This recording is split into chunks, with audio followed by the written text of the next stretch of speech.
Donc la cristallerie de Montbronn a été fondée en 1930 par mon père, Joseph, mon frère et moi. Nous avons repris le flambeau en 1977 et depuis 1977, on travaille ensemble de concert avec mon frère.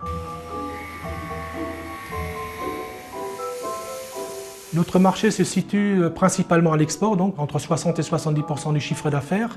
En France, notre marché, c'est le cadeau d'affaires principalement, avec quelques points de vente encore sur Paris. Et le reste, sinon, c'est distribué principalement en Russie maintenant, aux États-Unis, en Europe, sur l'Italie. On travaille bien sur les pays du Moyen-Orient, bien sûr.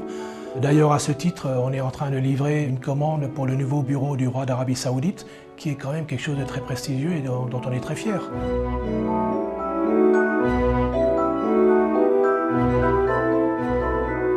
Pour réussir à l'international, je dirais qu'il faut d'abord respecter les engagements pris vis-à-vis du client quand vous avez une commande. J'ai des clients qui ont 15-20 ans d'ancienneté avec nous.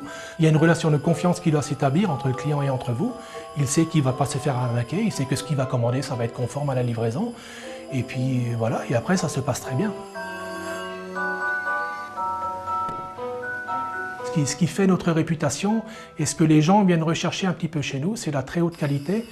On a 8 couleurs différentes, ce qui est rare dans les collections de cristal. Encore dans les verres, c'est plus usuel, mais dans les objets, dans les vases, dans les coupes, on était parmi les premiers à lancer vraiment des collections en ambre, des collections en verre pastel, etc. Et c'est ce que les clients viennent chercher chez nous, parce que là, on est parmi les seuls à faire ça sur le marché.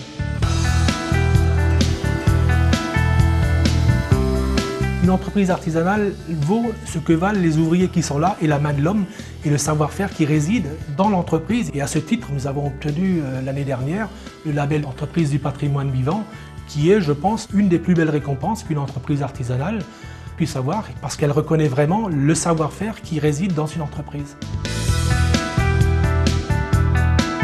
Pour trouver et continuer de trouver la motivation à s'investir dans le métier, c'est le challenge qu'on se donne à l'exportation. Et là, maintenant, pour la Chine, où je suis vraiment depuis 4 ans engagé, c'est le marché de l'avenir. Il ne faut pas l'oublier, il ne faut pas seulement avoir peur de la Chine. Ce seront aussi des consommateurs et c'est un marché qui va s'ouvrir à l'Europe, puisqu'ils voudront des produits européens aussi et des produits de qualité.